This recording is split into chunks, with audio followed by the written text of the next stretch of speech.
লেখক, তিনি একটা বই লিখেছেন পৃথিবীর ইতিহাসে প্রভাবশালী 100 জন মানুষ। তিনি খ্রিস্টান হলেও তালিকায় 1 নম্বরে রেখেছেন সবচেয়ে প্রভাবশালী মানুষ নবী মুহাম্মদ সাল্লাল্লাহু আলাইহি সাল্লামকে।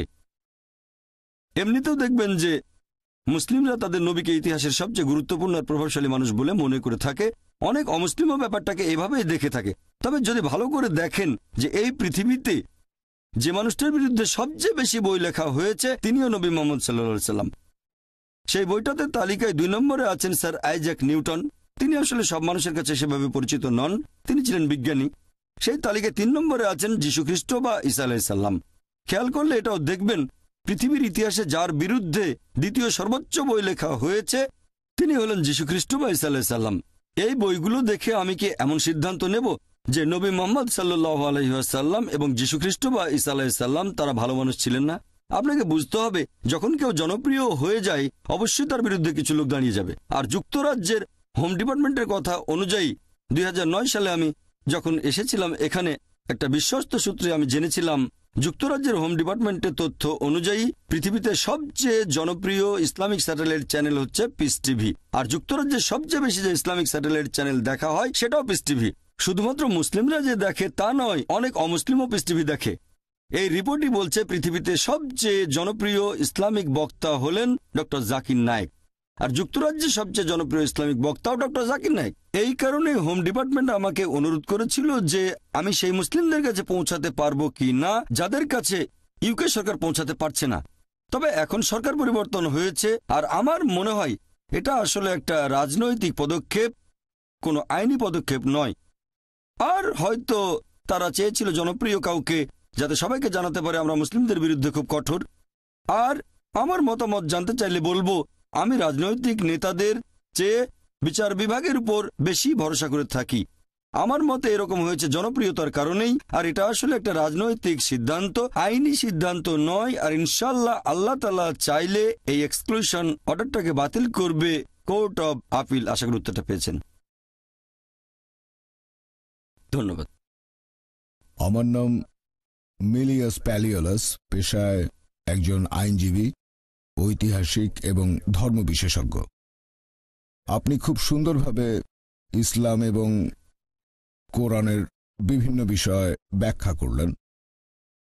তবে ইহুদি ধর্ম, খ্রিস্টান ধর্ম আর ইসলাম, এই সবগুলো ধর্মই ইব্রাহিমের ধর্মবিশ্বাস। একজন ইহুদিও প্রায় একই রকম কথা বলতে পারবে আপনি যেসব কথাগুলো বলেছেন। উদ্ধৃতি দিতে পারবে কোরআন থেকে, উদ্ধৃতি দেবে তাওরাত এবং তালমুদ থেকে। একজন খ্রিস্টানও আপনার মতোই কথাগুলো বলতে পারবে বাইবেলের ওল্ড টেস্টামেন্ট আর নিউ টেস্টামেন্টের উদ্ধৃতি দিয়ে। আর আমি ঠিক জানি না যে আমরা এভাবে কথাটা বলতে পারি কিনা যে একটা ধর্ম অন্য আরেকটা ধর্মের চাইতে বেশি উন্নত আর সত্যি, আর অন্যান্য ধর্মগুলা মিথ্যা। এভাবে বোধহয় বলতে পারি না। এটার ফলাফল কি হতে পারে? এসব কারণেই একসময় ক্রুসেড হয়েছিল। ইতিহাস বলছে। আপনি সুবিচার আর শান্তির কথা বললেন। পবিত্র বাইবেলেও এই সুবিচার আর শান্তির কথাই অনেক বেশি বলা হয়েছে, অনেক বেশিবার বলা হয়েছে, পবিত্র আত্মার চাইতে অনেক বেশি। আর খ্রিস্টান ধর্মের অনুসারীরাও অনেক শান্তিপ্রিয়। 313 খ্রিস্টাব্দে রোমান সম্রাট তাদের সমর্থন করেন। এখন আপনার কথাগুলোর সাথে ইহুদি বা খ্রিস্টান ধর্মের কথার পার্থক্যটা কি, আর তার ফলাফল কি হতে পারে? ভাই, খুব সুন্দর প্রশ্ন করেছেন। আমি আপনার সঙ্গে একমত। যদি ইহুদিদের ধর্মগ্রন্থ পড়ে দেখেন, খ্রিস্টান ধর্মগ্রন্থ, সেখানেও দেখবেন শান্তির কথা আছে। আমি আমার কোনো লেকচারে এরকম কথা কখনোই বলিনি যে অমুক ধর্মটা শান্তির বিরুদ্ধে অথবা অমুক ধর্মটা সন্ত্রাসবাদকে সমর্থন করে। আমি বলেছি সবগুলো ধর্মই সন্ত্রাসবাদের বিরুদ্ধে। আমি আমার লেকচারে আরেকটা কথাও বলেছিলাম যে কোরআনের একটা আয়াত, সূরা মাইদা অধ্যায় 5 আয়াত 32, এই আয়াতটা খুব জোরালোভাবে বলছে। আমি অন্য কোনো ধর্মগ্রন্থে এরকম কোনো কথা দেখিনি, কারণ আমি কম্পারেটিভ রিলিজিয়নের ছাত্র। আয়াতটা বলছে যদি আপনি একজন নিরীহ মানুষকে হত্যা করেন তাহলে আপনি যেন পুরো মানুষ জাতিকে হত্যা করলেন, আর যদি একজন নিরীহ মানুষের জীবন বাঁচান তাহলে যেন পুরো মানুষ জাতিকে বাঁচালেন। এটা মাত্র একটা আয়াত। তবে সাধারণভাবে আমি একমত যে বেশিরভাগ ধর্ম, প্রায় সবগুলোই শান্তির বাণী প্রচার করে। এই কারণে যীশুখ্রিস্ট বা ঈসা আলাইহিস সালাম বলেছিলেন, নিউ টেস্টামেন্টের গসপেল অফ লুক অধ্যায় নম্বর 24 অনুচ্ছেদ 36, তিনি উপরের ঘরে গিয়ে তাঁর শিষ্যদের উদ্দেশ্যে বলে উঠলেন, সালাম আলাইকুম। এটার মানেও একই, তোমাদের উপর শান্তি বর্ষিত হোক হিব্রুতে। তাহলে দেখা যাচ্ছে যীশুখ্রিস্ট বা ঈসা আলাইহিস সালামও সম্ভাষণ করতে গিয়ে বললেন সালাম আলাইকুম, আর এই কথাটাকে যদি আরবি করানো হবে আসসালামু আলাইকুম, শান্তি বর্ষিত হোক। আপনি বললেন একটা ধর্ম আরেকটা ধর্মের চেয়ে উন্নত নয়। আমার মতে আমি বিশ্বাস করি আল্লাহ মাত্র একটাই ধর্ম পাঠিয়েছেন, তিনি অনেকগুলো ধর্ম পাঠাননি। পবিত্র কোরআন বলছে যে আল্লাহ মানুষ জাতিকে বিভক্ত করেছেন বিভিন্ন গোত্রে, বিভিন্ন বর্ণে, বিভিন্ন ভাষায়, যাতে একে অন্যের সাথে পরিচিত হতে পারে, এজন্য না যাকে অন্যকে ঘৃণা করবে। একমাত্র আল্লাহ তাআলা যে ধর্মটা পাঠিয়েছেন সব নবী রাসূলগণের কাছে, হোক তিনি মুসা অথবা হোক যিশু বা ঈসা আলাইহিস সালাম, মুসা আলাইহিস সালাম, মুহাম্মদ সাল্লাল্লাহু আলাইহি সাল্লাম, সেটা হচ্ছে আল্লাহর কাছে নিজের ইচ্ছাকে সমর্পণ করা। আর আমি বিশ্বাস করি যে নবী রাসূলগণ সবাই, যেমন ধরেন আদম, নূহ, মুসা, যিশু, মুহাম্মদ, তারা সবাই শান্তিতে থাকুন, তারা সবাই একটা ধর্মই প্রচার করেছেন, এক আল্লাহকে বিশ্বাস করা আর তার ইবাদত করা, আল্লাহ তাআলার কাছে নিজের ইচ্ছাকে সম্পূর্ণভাবে সমর্পণ করা। আশা করি উত্তরটা পেয়েছেন।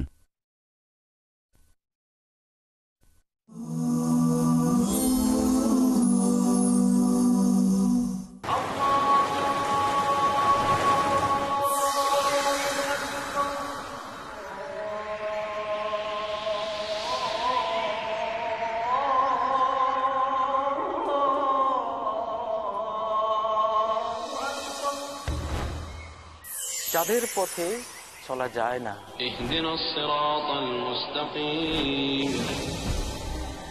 তারা কারা? প্রতি রাকাত সালাতে তো তাদের কথাই পড়ছি, গায়রিল মাগদুবি আলাইহিম ওয়ালাদ-দাল্লিন, সিরাতাল্লাযীনা আন'আমতা আলাইহিম গায়রিল মাগদুবি আলাইহিম ওয়ালাদ-দাল্লিন।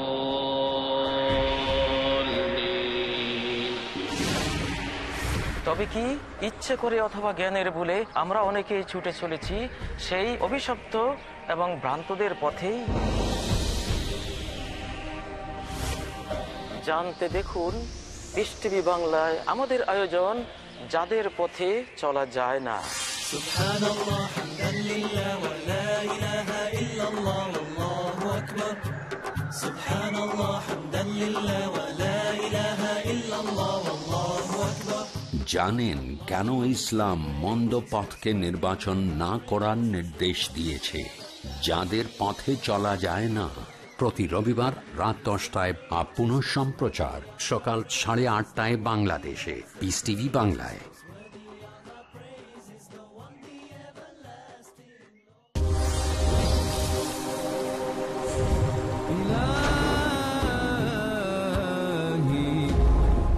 মানবতার পথ প্রদর্শক আল কোরআনুল কারীম কি ওসিয়ত করেছে মানব জাতির জন্য।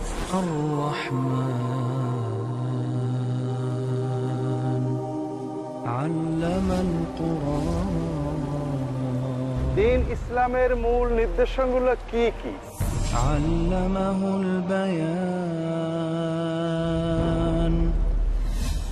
অনুষ্ঠান সর্বস্বতা থেকে বেরিয়ে জীবন ও মানবতামুখী হওয়ার জন্য কি নির্দেশনা দিয়েছে আল কোরআনুল কারীম।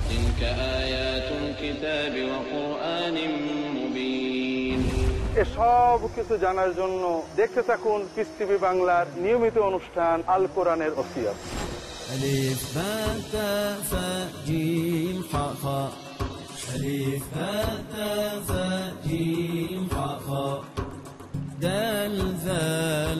পবিত্র এবং বিশুদ্ধ জীবন যাপন করার জন্য কুরআন দিয়েছে কি কি নির্দেশনা।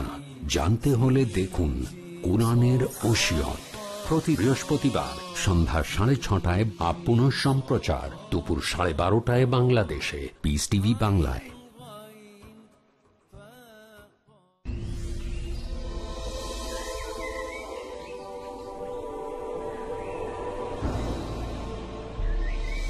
শিরক চারদিকে চলছে এক জোয়ার।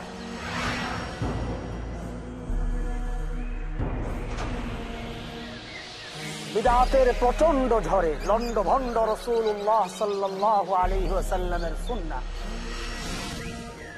পিচ্ছিল সরু পথে জান্নাতি কাফেলা। জান্নাতের সরল পথে আসন গেড়েছে শয়তান। সে পথকে মসৃণ করতে দেখুন আমার প্রোগ্রাম কালিমার আবেদন, কেবলমাত্র পিস টিভি বাংলায়।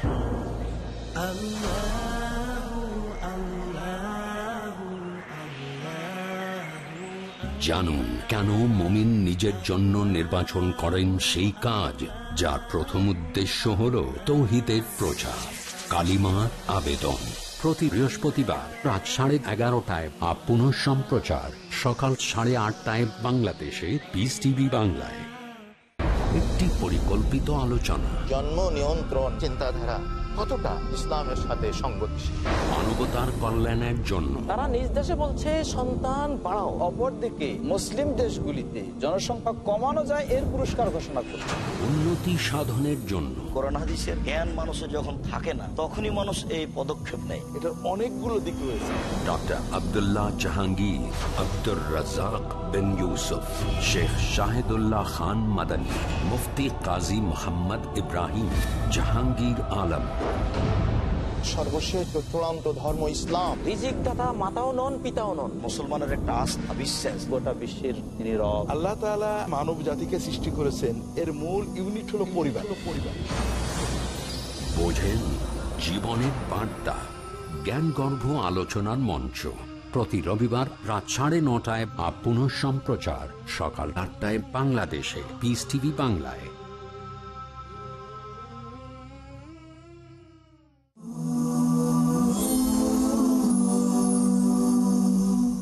গুড আফটারনুন, আমার নাম এজি ওসপ্রি, আমি অক্সফোর্ড ইউনিয়নের সেক্রেটারি। আমি একটা ছোট প্রশ্ন করব। আপনি বললেন যে হিজাব মহিলাদেরকে নিরাপত্তা দেবে। আমার মতে এই হিজাব অবশ্যই তাদের ছোট করে। যদি কোনো মহিলা এভাবে চিন্তা করে, এটার উত্তরে কি বলবেন? আপনার প্রশ্নটা যেন কি? আপনি আপনার লেকচারে হিজাবের কথা বললেন যে এটা নাকি মহিলাদের নিরাপত্তা দেবে। এখন একজন মহিলা যদি হিজাব পরার সিদ্ধান্ত নেয়, সেখানে তাহলে সে মহিলাকে ছোট করা হচ্ছে। বোন সুন্দর প্রশ্ন করেছেন। আমি বলেছিলাম যে মহিলারা হিজাব পালন করবে। এখন হিজাব পালনের সিদ্ধান্ত নিয়ে মহিলারা তো নিজেকে ছোট করছে, এটা তাদের নিচু করছে। পবিত্র কোরআন পড়লে দেখবেন কোরআন এবং ইসলাম এই হিজাবের বিধান দিয়েছে। তার মানে মহিলারা শরীর ঢেকে রাখবে, যে অংশটা দেখা যাবে সেটা হচ্ছে মুখ আর কবজি পর্যন্ত হাত। এটা করা হচ্ছে শালীনতার জন্য। আর এই কথাটা যে শুধু কোরআনে বলা হয়েছে তা নয়, এই কথাটা বলা হয়েছে বাইবেলেও। বাইবেল পড়লে দেখবেন 1 তিমথি অধ্যায় নম্বর 2 অনুচ্ছেদ 9 বলা হয়েছে যে মহিলারা শালীনতার সাথে তাদের পোশাক পরবে। তাদের পোশাক হবে ভদ্র এবং তারা চুলে বড় খোপা করবে না, চুলে স্বর্ণ বা মুক্তা দেবে না। এরপর আরো বলা হয়েছে 1 করিন্থিয়ান্স অধ্যায় নম্বর 11 অনুচ্ছেদ 5 ও 6, যে মহিলা মাথা ঢেকে রাখে না সে নিজেকে অসম্মান করে, তার চুল কেটে দেওয়া উচিত। আমি এটার সঙ্গে একমত নয়, এখানে বাইবেলের উদ্ধৃতি দিচ্ছি। একইভাবে বেদ পড়লে দেখবেন বলা হয়েছে মহিলারা মাথা ঢেকে রাখবে। তাহলে সবগুলো ধর্মগ্রন্থই বলছে যে মহিলারা কাপড় দিয়ে মাথা ঢাকবে। এটা শালীনতার জন্য, এটা মহিলাদের ছোট করার জন্য নয়। আর আপনারা দেখবেন আমার বিরুদ্ধে একটা অভিযোগ করা হয়েছিল এরকম যে ডক্টর জাকির নায়েক বলেছেন মহিলারা যদি হিজাব না পরে আর যদি তারা পশ্চিমা পোশাক পরে তাহলে তাদের ধর্ষণের শিকার হওয়ার সম্ভাবনা থাকে। এখানেও আসলে ভুল উদ্ধৃতি দেওয়া হয়েছে। আমি বলেছিলাম যে মহিলারা খোলামেলা পোশাক পরলে ধর্ষিত হওয়ার সম্ভাবনা বেশি থাকে। আমি আরেকটা কথা বলি যে সানডে টাইমস পত্রিকা, যে পত্রিকা আমার বিরুদ্ধে খবর ছেপেছিল 1 বছর আগে 2009 সালে মার্চ মাসের 9 তারিখে সানডে টাইমসে এটা ছাপা হয়েছিল যে ব্রিটেনে প্রতি 7 জনে 1 জন মনে করে যেসব মহিলারা খোলামেলা পোশাক পরে তাদের আঘাত করা উচিত। দুঃখিত, আমি এটার সঙ্গে একমত নই। এটা একটা পরিসংখ্যান যেটা দেওয়া হয়েছিল সানডে টাইমস পত্রিকায় 2009 সালে মার্চ মাসের 9 তারিখে, যে ব্রিটেনে প্রতি 7 জনে 1 জন ব্রিটিশ মনে করে যে মহিলারা খোলামেলা পোশাক পরে তাদের আঘাত করা উচিত। এর সঙ্গে আমি একমত নই। এছাড়াও আরেকটা খবর ছাপা হয়েছিল, সেটা 2005 সালে সেই একই পেপার সানডে টাইমস, বলা হয়েছে যে ব্রিটিশদের মধ্যে শতকরা 26 জন মনে করে যে খোলামেলা পোশাক মহিলাদের ধর্ষিত হওয়ার পেছনে আংশিক বা সম্পূর্ণভাবে দায়ী। তাই আমি মনে করি আপনি যত বেশি শালীনভাবে পোশাকটা পরবেন তত বেশি সম্মান পাবেন। তাই ইসলামে মহিলাদের জন্য এই হিজাবের বিধান দেওয়া হয়েছে তাদের ছোট করার জন্য নয়, উপরে তোলার জন্য। আমি একমত যে কালচারে পার্থক্য থাকবে। ইসলাম কাউকে পালন করার জন্য জোর করতে পারে না। কালচারে পার্থক্য থাকবে। যেমন ধরেন, আমি একটা উদাহরণ দিচ্ছি যে কিছু সমাজে তারা মনে করে যে মহিলাদের দিকে তাকানোটাও অভদ্রতা। কিছু সমাজ মনে করে তাকালে কোনো সমস্যা নেই, তবে কোনো মহিলাকে স্পর্শ করলে অভদ্রতা। আবার কিছু সমাজ মনে করে হ্যান্ডশেক করলে কোনো সমস্যা নেই, কিছু সমাজ মনে করে চুমু দিলেও সমস্যা নেই, কিছু সমাজ মনে করে একটা ছেলে আর একটা মেয়ে নিজের ইচ্ছা যা কিছু করতে পারে, সমস্যা নেই। তাহলে এক এক সমাজে এক এক কালচারে এক এক রকম নিয়ম কানুন দেখতে পাবেন। একবার গিয়েছিলাম আমেরিকায় একটা লেকচার অনুষ্ঠানে। একজন আমেরিকান বললেন, তোমাদের প্রাচ্যের মহিলারা খুবই অভদ্র। অবাক হলাম। বললাম, আপনি প্রাচ্যের মহিলাদের অভদ্র বলছেন কেন? তিনি তখন বললেন, তোমাদের প্রাচ্যের মহিলারা তারা পেট অনাবৃত রাখে। তাহলে আমেরিকা আর পশ্চিমা দেশগুলোতে পেট ঢেকে না রাখাটা হচ্ছে অভদ্রতা, আর ভারতে পেট না ঢাকাটা অভদ্রতা নয়, শর্টস পরাটা হচ্ছে অভদ্রতা। তাহলে বোন, আপনাকে বুঝতে হবে কালচারে পার্থক্য থাকবে, নিয়মে পার্থক্য থাকবে।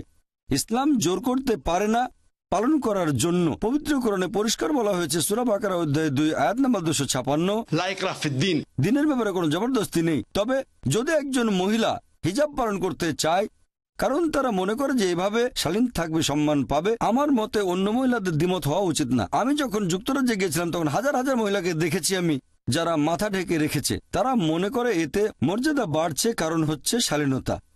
আশা করি উত্তরটা পেয়েছেন।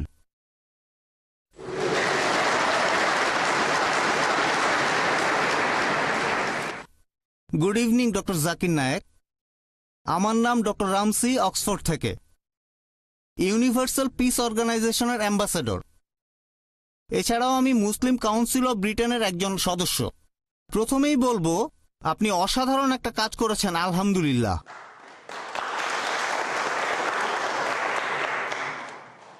এবারে আমার প্রশ্নটা, ডক্টর জাকির নায়েক, ইসলাম সম্পর্কে ভীতি, এটাকে আপনি কি স্বাভাবিক কোনো ঘটনা বলবেন?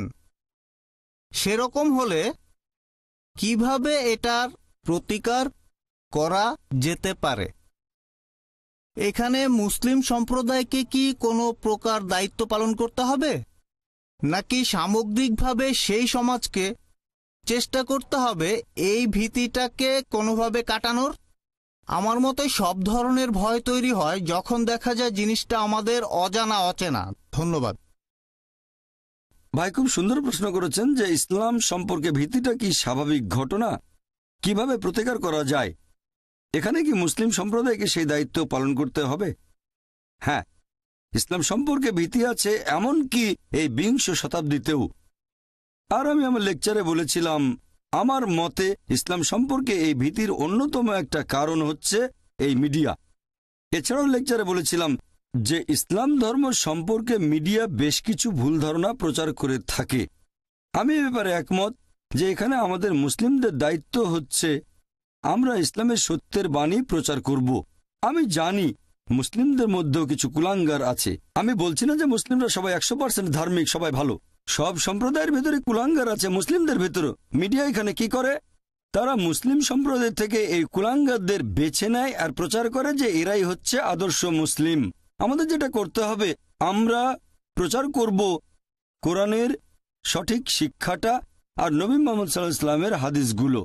আর যদি কোনো মুসলিম এমন কোনো কাজ করে যেটা ইসলাম ধর্মের বিরুদ্ধে যায়, সেটা যদি সন্ত্রাসবাদ হয়ে থাকে, যদি নিরীহ মানুষকে মারা হয়, তাহলে আমাদের মুসলিমদের দায়িত্ব এই সব লোকদের জানানো যে এটা হচ্ছে হারাম। কিছু মানুষ ভুল পথে পরিচালিত হয়েছে আর তাদের ব্রেন ওয়াশ করা হয়েছে, তাই তারা বলে যে নিরীহ মানুষ হত্যা করাটা ইসলামের একটা অংশ, এজন্য পুরস্কার পাবেন। আমাদের দায়িত্ব হবে মূলধারার মুসলিম হিসেবে ইসলামের সঠিক আর সত্যের বাণী প্রচার করা আর এই সব মুসলিমদের ভুল পথে যেতে না দেওয়া। এটা 1 নম্বর পয়েন্ট। 2 নম্বর পয়েন্ট, আমাদের দায়িত্ব হবে যে দেশে বাস করি সে দেশে সরকারকে এটা জানানো যে ইসলাম একটা শান্তির ধর্ম। আর আমি বিশ্বাস করি যে মুসলিমরা হবে সমাধানের একটা অংশ, কোনো সমস্যার অংশ নয়। সরকারের এটা ভাবা ঠিক হবে না যে মুসলিমরা সমস্যার একটা অংশ, ভাবা উচিত যে মুসলিমরা সমাধানের একটা অংশ। এই একই পরামর্শ আমি ভারতের পুলিশকেও দিয়েছি আর বোম্বের পুলিশ সদস্যদের সাথে প্রায় দেখা সাক্ষাৎ হয়। আমি তাদের বলি যে মুসলিমদের ব্যাপারে আপনারা বিশ্বাস করতে পারেন। সবচেয়ে ভালো হয় যদি কথাবার্তা বলেন। আমি বিভিন্ন দেশের পুলিশ অফিসারদের সাথে কথা বলেছি, আমরা চেষ্টা করব বিভিন্ন প্রশ্নের উত্তরগুলো দিতে, ভুল ধারণাগুলো তাদের কাছ থেকে দূর করে দিতে, আর প্রমাণ করব যে ইসলাম আসলে একটা সহনশীল ধর্ম, এটা শান্তির ধর্ম। আর আপনি যদি ইসলামের শিক্ষাগুলো জানেন তাহলে আপনি তাকে কখনোই ভয় পাবেন না যে সত্যিকারের মুসলিম। আমি মুসলিম সম্প্রদায়ের কুলাঙ্গাদের কথা বলছি না। আশা করি উত্তরটা পেয়েছেন।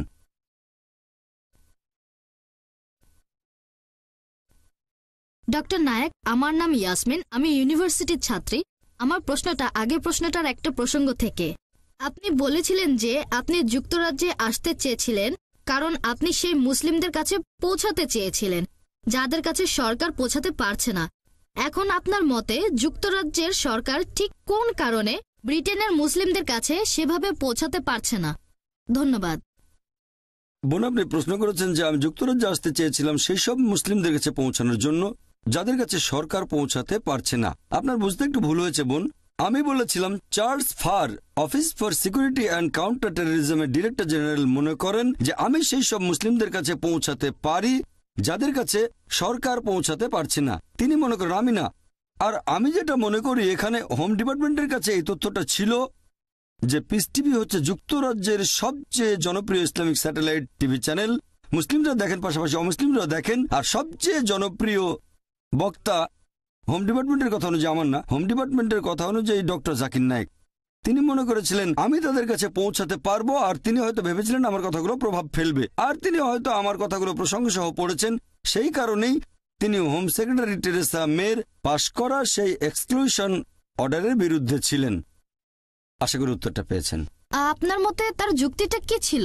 কারণটা কি হতে পারে যে জন্য সরকার মুসলিমদের কাছে পৌঁছাতে পারছে না? হ্যাঁ, যদি আমার মতামত জানতে চান যে আমি চার্লস ফারের দৃষ্টিভঙ্গিটার সাথে একমত কি না যে সরকার পৌঁছাতে পারছে না, হ্যাঁ আমি একমত।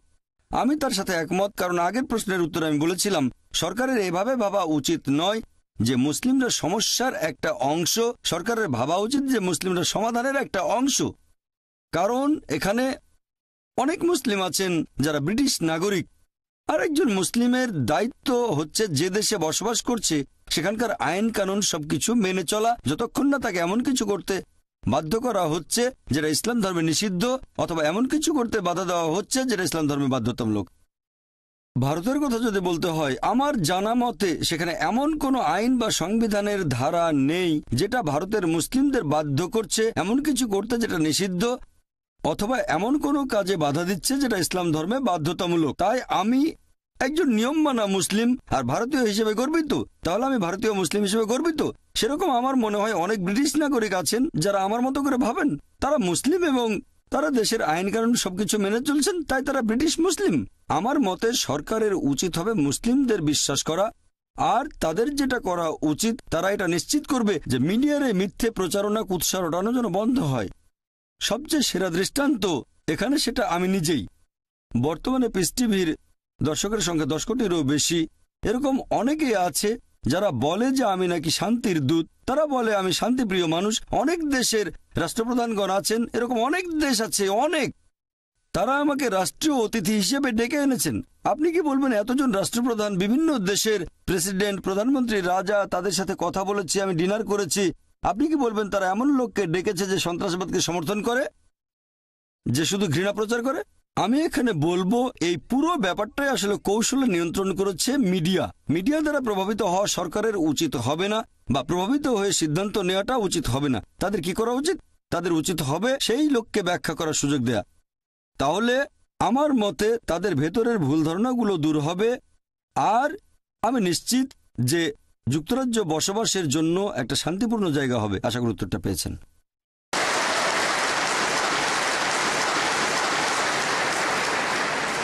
আমরা অনুষ্ঠানটি পরিচালনা করলাম স্যাটেলাইট লিংকের মাধ্যমে। যাই হোক, আমি এবার সবাইকে অনুরোধ করব, আসুন সবাই মিলে ডক্টর নায়েককে লেকচারের জন্য ধন্যবাদ জানাই। তারপর অনুষ্ঠান শেষ করার জন্য আমরা চলে যাব পিস টিভি স্টুডিওতে। এখানে শেষ করছি। আমি জেমস ল্যাংম্যান। ধন্যবাদ।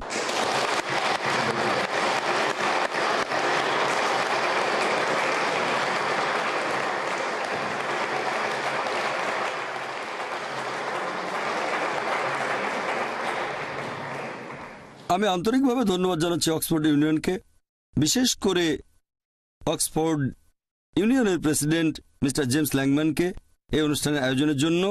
তারা যেভাবে আমাকে আমন্ত্রণ জানিয়েছেন সেটারও প্রশংসা করছি এই লেকচারের জন্য। আর এছাড়াও যুক্তরাজ্যের লোকজন এই অনুষ্ঠানটি সরাসরি সম্প্রচার হতে দেখবে যে আমি এমন একজন মানুষ যে শান্তির বাণী প্রচার করে। সরাসরি সম্প্রচারে কোনো কিছু এডিট করা যায় না, কোনো কিছু বদলানো হয় না। আপনি এই সরাসরি সম্প্রচারে ভরসা করতে পারেন। ইউটিউবের ক্লিপে সেই ভরসাটা নেই, সেটা বদলানো যেতে পারে। আমি আবারও অক্সফোর্ড ইউনিয়নের সদস্যদের আন্তরিক ধন্যবাদ জানাচ্ছি।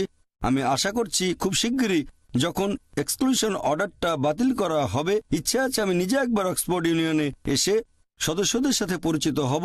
সবাইকে অনেক ধন্যবাদ। ও আখিরি দাওয়ানা আলহামদুলিল্লাহ রাব্বিল আলামিন।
আসসালামু আলাইকুম। ওয়ালাইকুম সালাম। আসসালামু আলাইকুম।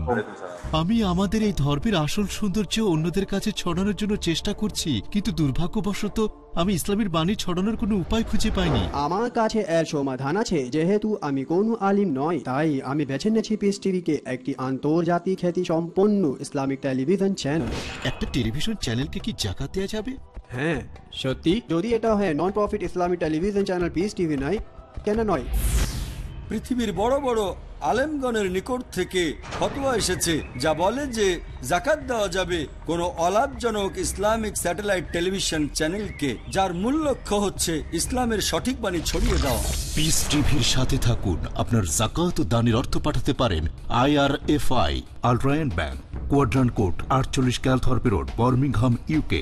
Pound account number 011323301, IBAN GB52 LOYD 30963401 024192, short code 300083, সোয়েব BIC কোড IBO BGB22। টাকা পাঠিয়ে আমাদের ইমেল করুন admin@peacetv.tv। পিস টিভি, মানবতার সমাধান। আল্লাহর একত্বের প্রতি ভরসা, একনিষ্ঠভাবে একমুখী হয়ে সব দিক থেকে তাকে এক জানতে হবে। শিরক থেকে সম্পূর্ণ বিরত থাকা, শিরক মহাপাপ, কোনো সন্দেহ নেই, এবং সেটা ঈমানকে পরিপূর্ণ ধ্বংস করে দেবে। সুন্নাতের অনুসরণ। আল্লাহর নিকটে মনোনীত দিন হলো ইসলাম। ইসলামে যেগুলি সুস্পষ্ট ইবাদত। কোরআন বিরোধী যে কার্যক্রমে অংশগ্রহণ কেউ করবে, আমরা নিশ্চিত করে জেনে রাখবো তিনিও আমানতের খেয়ানত করেছেন।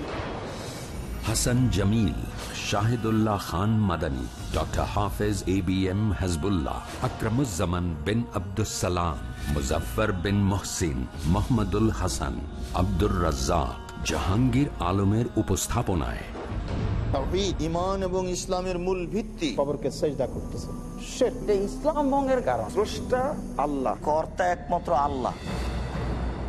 আর কি কি আছে মুমিনের দায়িত্ব জানার জন্য দেখুন আকীদা, প্রতি রবিবার ও শুক্রবার রাত 8টায়, পুনঃ সম্প্রচার সকাল 6:30 বাংলাদেশে পিস টিভি বাংলায়।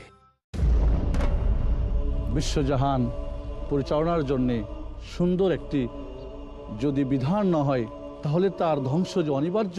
শেখ সাইফুদ্দিন বিলাল মাদানী। তাই আসুন সুন্নাহর আলোকে জীবন গড়ার জন্যে পিস টিভি বাংলায় আপনাদের জন্য নির্বাচিত কিতাব বুলুগুল মারাম মিন আদিল্লাতিল আহকাম এর মাধ্যমে দর্শে হাদিসের সুব্যবস্থা করা হয়েছে। আপনাদের সকলকে শোনার এবং জানার জন্যে সাদর আমন্ত্রণ জানাচ্ছি। দেখুন বুলুগুল মারামের দর্শে হাদিস শুধুমাত্র পিস টিভি বাংলায়।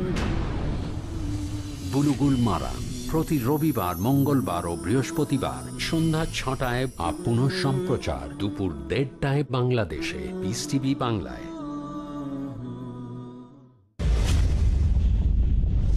আমরা অনেক গুনাহের কাজ করি, দিনে আর রাতে, সকাল আর সন্ধ্যায়, জেনে আর না জেনে।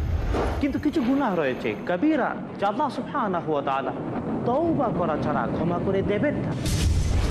শাহ ওয়ালিউল্লাহ। কিন্তু বন্ধু, জানেন কোনটি কবিরা গুনাহ? বেঁচে থাকতে চান কবিরা গুনাহ থেকে? তাহলে যোগ দিন আমার সাথে পিস টিভি বাংলায়। দেখুন বড় গুনাহ প্রতি সোমবার ও শনিবার সন্ধ্যা 5:30টায় বা পুনঃ সম্প্রচার সকাল 6টায় বাংলাদেশে পিস টিভি বাংলায়।